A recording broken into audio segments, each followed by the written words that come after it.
I'm 71 years old, and what I'm about to tell you will probably make you angry. Maybe you'll even stop watching. But I need to say it anyway because I made a decision 8 years ago that nearly destroyed me. And I see thousands of people your age, my children's age, my grandchildren's age, making the exact same mistake right now. You think moving closer to your kids when you retire is the smart choice, the loving choice, the natural choice. It's not.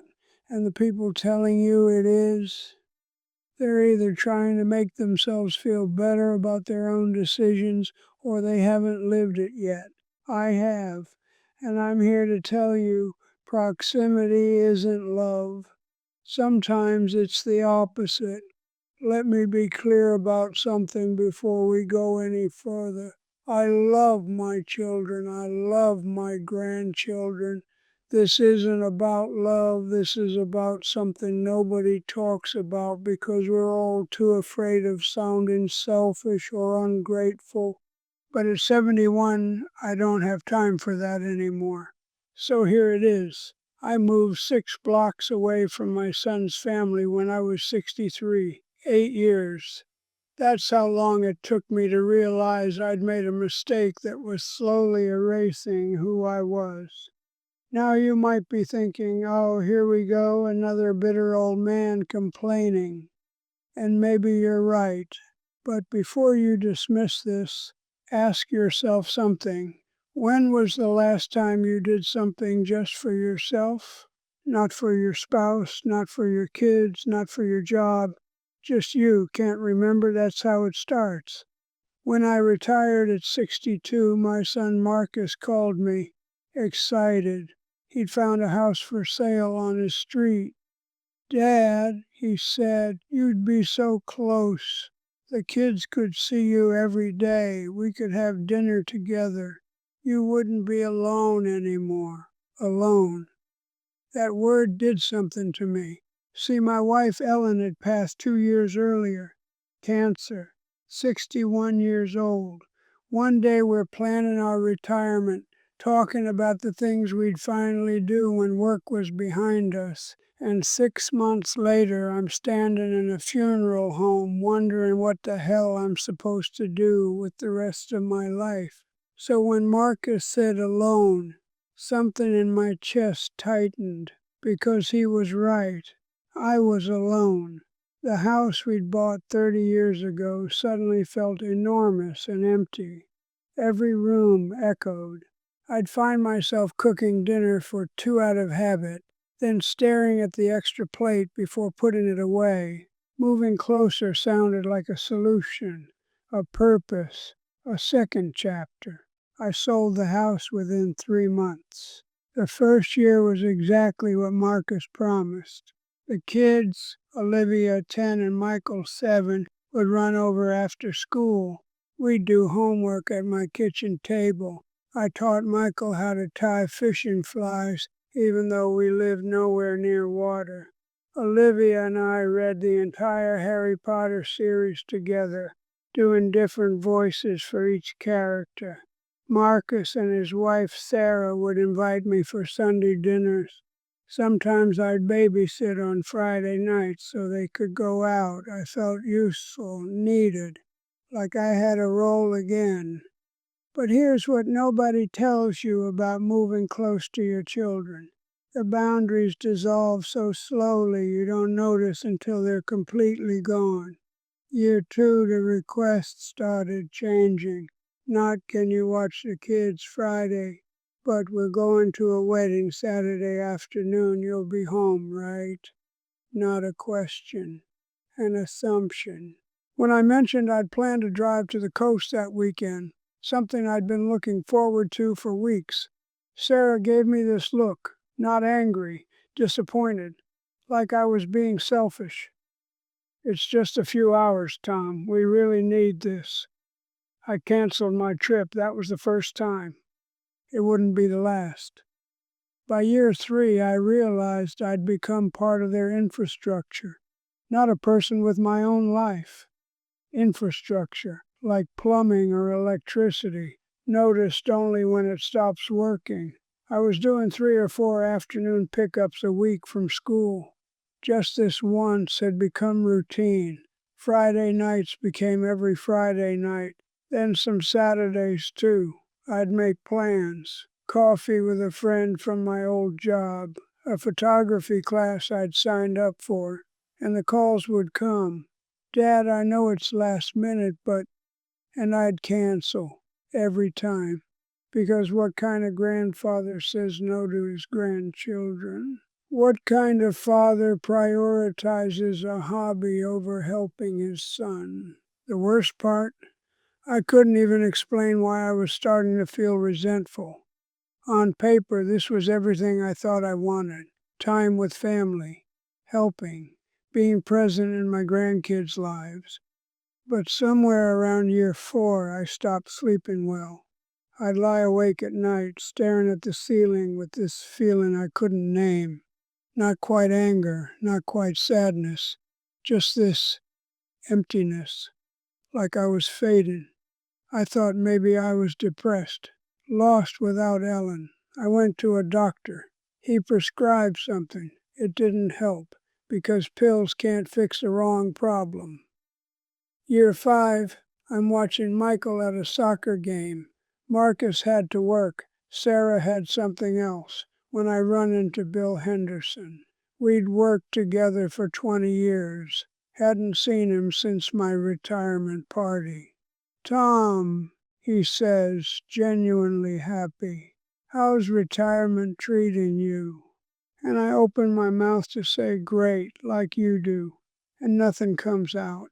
I stand there, this 68-year-old man, unable to answer a simple question about my own life. Bill doesn't notice. He starts telling me about this road trip he and his wife just took. Montana, Yellowstone. They'd been gone 6 weeks, stayed in different places, met people, got lost on purpose. He shows me pictures on his phone. His eyes are bright, alive. And I realize I can't remember the last time I felt like that. After that conversation, something shifted. I started paying attention to things I'd stopped noticing, like how I no longer made plans more than a few days out, because I'd probably have to cancel anyway. Or how I'd stopped buying books, because when would I read them? Or how my camera, the Nikon I'd bought specifically for retirement, was collecting dust in a closet. I started noticing how conversations with Marcus and Sarah had changed too.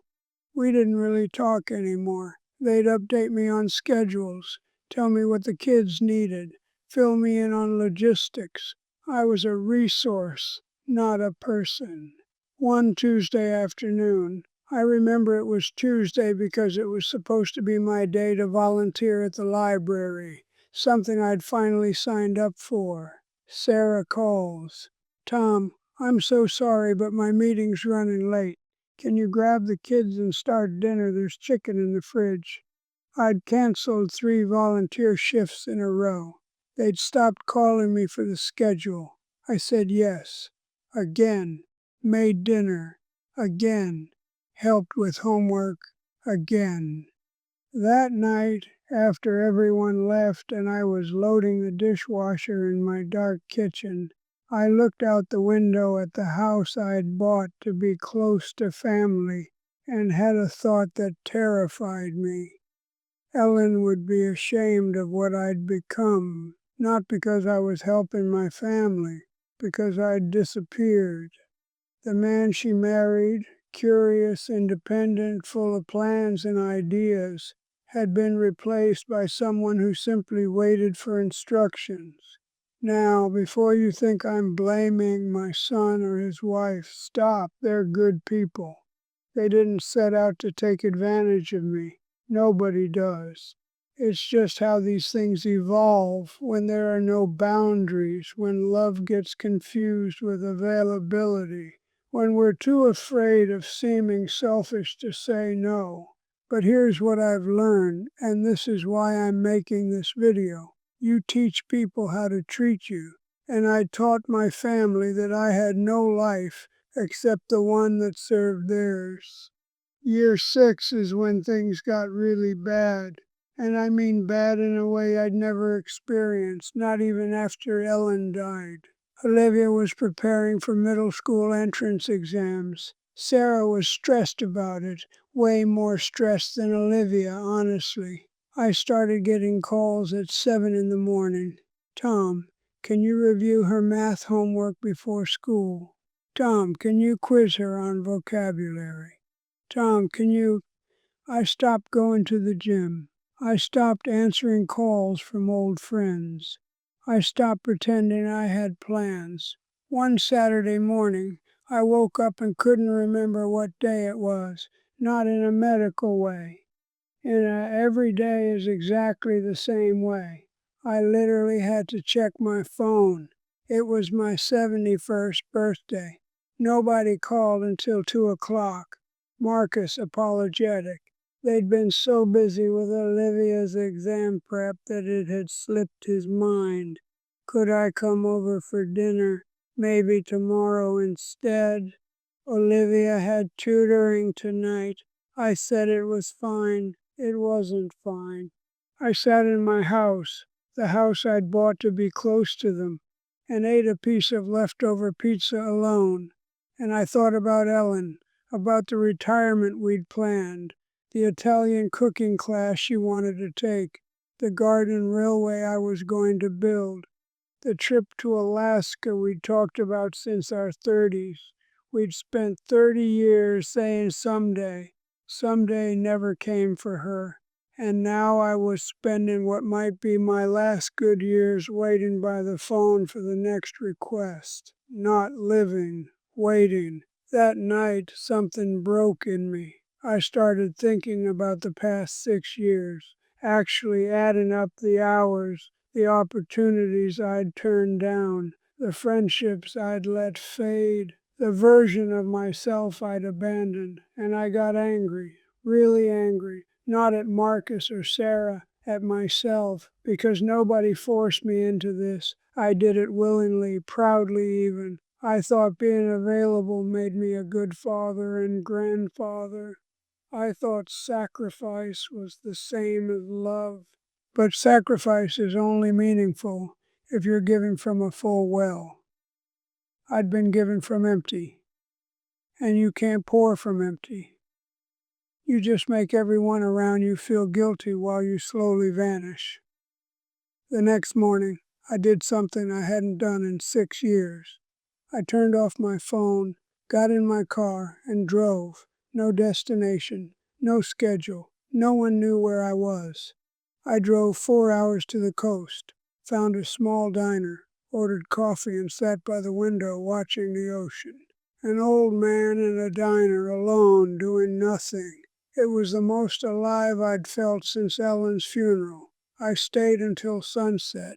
Then I got a motel room, turned my phone on, 17 missed calls, 9 texts, and sent one message to Marcus. I'm safe. I need some time. I'll call you tomorrow. Then I turned it off again. I spent 3 days by myself, walking beaches, eating in silence, thinking, really thinking, for the first time in years. And I came to a conclusion that's going to sound harsh. I had to choose between being their built-in help and being their father. I couldn't be both anymore. When I got home, Marcus was waiting on my porch, worried, confused, a little angry. Dad, what the hell? We were terrified. You just disappeared. And I said something I'd never said before. I'm not doing this anymore. The conversation that followed was one of the hardest of my life. Harder than Ellen's diagnosis, harder than her funeral, because at least then we were united in grief. This I was choosing, and that made it hurt differently. I told Marcus I loved him, loved Sarah, loved my grandchildren more than anything. But I was done being the default solution to every scheduling conflict, done canceling my life for the convenience of theirs. Done pretending I didn't have needs of my own. He didn't take it well. You're choosing yourself over your grandchildren. And that's the trap, isn't it? That exact framing. As if setting boundaries means you don't love someone. As if having your own life is selfish. I told him, I'm choosing to be a person, not a service. And honestly, Marcus, I think you'll respect me more for it. He left angry. We didn't speak for 3 weeks. Those 3 weeks were the hardest since Ellen died. I'd lie awake wondering if I'd destroyed my relationship with my only child, if I'd never see my grandchildren again, if I'd made a terrible mistake. But you know what else happened during those 3 weeks? I bought plane tickets to Montana, booked a spot in a photography workshop, called Bill Henderson and invited him for coffee, joined a hiking group, went to the library volunteer orientation, actually went, didn't cancel, and signed up for a regular shift. I started living again, not waiting, living. Marcus eventually called. We met for coffee. It was awkward at first, but we talked, really talked, in a way we hadn't in years. Not about schedules or logistics, about life, about what I wanted for my remaining years, about what he wanted for his family. And here's what happened. Our relationship got better, not easier, better. Because now when I see my grandchildren, it's because I choose to, not because I have to. Now when I help with homework or attend a soccer game, it's special again, not routine. The kids were confused at first. Why doesn't Grandpa come over as much? But you know what? They adjusted. Kids are resilient. And Sarah, this surprised me, actually apologized. Tom, I didn't realize we'd been taking advantage. We just got used to you being available. Nobody sets out to exploit their parents, but proximity without boundaries makes it inevitable. So here's what I want you to understand. Moving close to your children sounds beautiful in theory, and for some people, with the right boundaries and expectations, maybe it works. But for many of us, more than anyone wants to admit, it becomes a trap, a slow erasure of self disguised as family love. I'm 71 years old. If I'm lucky, I have maybe 15, 20 years left, maybe less. My father died at 73, his father at 76. I'm not guaranteed decades, and I'll be damned if I spend whatever time I have left as a convenience. Since reclaiming my life, I've traveled to 4 states I'd never seen. I've made new friends. I've taken hundreds of photographs. I've read 23 books. I've learned to cook pasta from scratch. I've gone on dates. Yes, dates. Don't look so surprised. We don't die at 60. I see Marcus and his family twice a month now. Sometimes more, sometimes less. But when we're together, I'm present, actually present, not distracted by resentment or exhaustion, not counting the hours until I can leave. I'm their father and grandfather, not their employee, and our relationship is better for it, more honest, more mutual. More like actual love instead of obligation pretending to be love. So if you're thinking about moving close to your kids when you retire, here's my advice. Don't. Not unless you're absolutely certain you can maintain boundaries. Not unless you've had explicit conversations about expectations. Not unless you're prepared to say no and mean it. Because proximity without boundaries doesn't bring you closer, it puts you in service. And service without choice isn't love, it's self-erasure. Your children will survive without you 6 blocks away. They survive before you retired. They'll survive after you're gone. They don't need you on call. They need you healthy, whole, and living your own life so you can show them what aging with dignity actually looks like. And here's something else nobody talks about. Your independence is a gift to your children, not a rejection of them. When you have your own life, your own friends, your own hobbies, your own plans, you model something crucial. You show them that retirement isn't the end of life. You show them that old age doesn't mean becoming a burden. You show them that they don't have to feel guilty for living their lives because you're living yours. My grandchildren ask me about my photography now. They want to see pictures from my trips. Olivia asked if she could come on a weekend excursion with me next month. Just the two of us. That never happened when I was 6 blocks away doing homework help 4 days a week. Distance created something proximity had destroyed: curiosity, appreciation, actual relationship. I'm not saying abandon your family. I'm not saying don't help. I'm saying your life doesn't end when you retire. It changes, and you get to decide what it becomes. Don't let fear of loneliness trick you into giving up autonomy. Don't let guilt trick you into giving up boundaries. Don't let your children's convenience become your cage.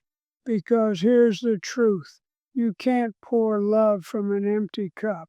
And proximity without boundaries empties you faster than anything else. I wish someone had told me this 8 years ago. Would have saved me 6 years of slowly disappearing, but I'm telling you now, you still have time. Not unlimited time, none of us do, but time enough to make better choices than I made. Time enough to build a retirement that's actually yours. So before you buy that house 6 blocks from your kids, ask yourself, am I moving towards something I want, or am I running from something I fear? Because one leads to life, the other leads to slow erasure. And at 71 with maybe 15 years left, I'm finally living, not serving, not waiting, living. You deserve the same. Don't waste your remaining years discovering this the hard way. If this resonates with you, if you're facing this decision or you know someone who is, share this video. Leave a comment telling me I'm wrong or telling me you understand. Subscribe, because I have more hard truths to share and not much time left to share them. The clock is ticking for all of us. What are you going to do with the time you have left?